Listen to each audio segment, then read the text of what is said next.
or verbal bullying, right? We think about the hitting, the punching, the kicking, the destroying of properties. We talk about name calling. We talk about taunting. We talk about all of that. The one aspect I really want to bring, especially parents' attention to, because we don't always think about it this way, is social bullying.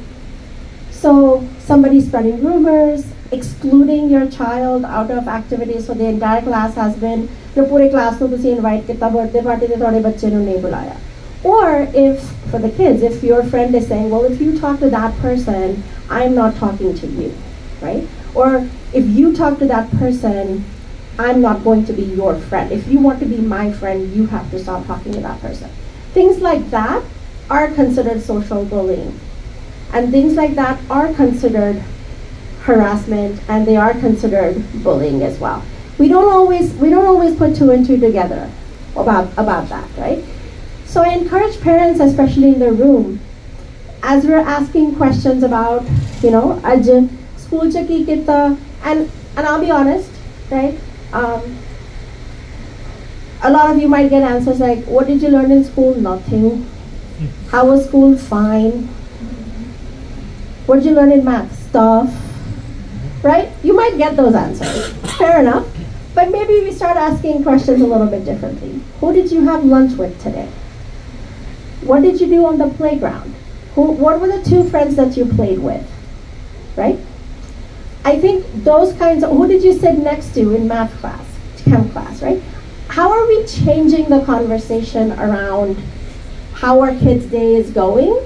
And how are we learning and gleaning more from that? I think that's really important. And then cyberbullying, I know all of you are amazing parents.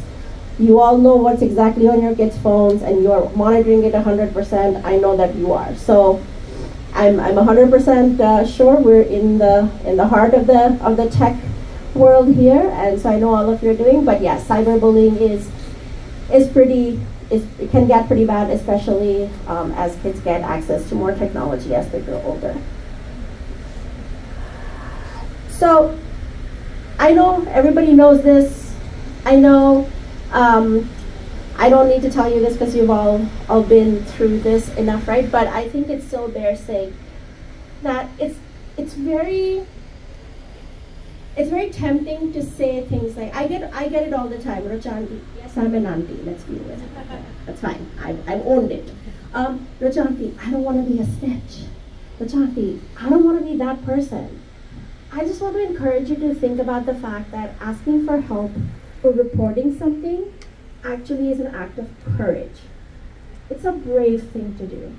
It's a brave thing to stand up and say that something is not right. Okay? And that is our history. Think about who we are. Think about all the virsa that we're learning in Khalsa school, right? We have so many examples across history of our gurus and amazing people in our history standing up not only for the rights of Sikhs, but also for rights of other people. That is our history. That is what we're learning. I know it all seems very abstract, right? Like, yeah, it's some story. It's not. These are opportunities. How are we standing up? How are we having those conversations? And how are we maybe talking about it for someone who's not able to talk about it very much? So just some things to think about when we're talking about being an upstander, when we're talking about reporting. It's really, really important to think about it as an act of courage, as an act of bravery, not as, I don't want to be the snitch, right? We also have to change the conversation around that a little bit.